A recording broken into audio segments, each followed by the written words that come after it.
హల్లెలూయా. ఇది నా వాక్యము. యోం దెబిరీం 29వ తారీఖు 1వ నెల 2025వ సంవత్సరం. మన దేవుడిస్తున్న చక్కటి మాట. కొరింథీయులకు రాసిన మొదటి పత్రిక 1వ అధ్యాయము 18వ వచనం. సిలువను గూర్చిన వార్త నశించుచున్న వారికి వెర్రితనము గాని రక్షింపబడుచున్న మనకు దేవుని శక్తి. సిలువను గూర్చిన వార్త. సిలువ అంటే అర్థం ఏంటంటే శ్రమలలోంచి పునరుత్థాన శక్తిని పొందుకోవడం. అది ప్రతి వ్యక్తి యొక్క జీవితంలో కూడా అనుభవంలోకి రావాలి.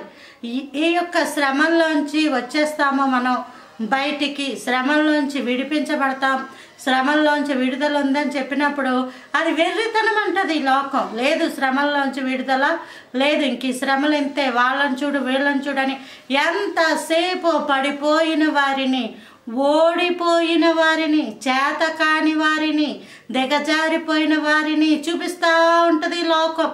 క్రైస్తవుల్లోనే అలాంటి వాళ్ళు ఉన్నారని చెప్పి చూపిస్తూ ఉంటుంది. ఎవరు ఉండని ఉండకపోని నీవు మాత్రం విజయంలో ఉండాలి. హల్లెలూయా.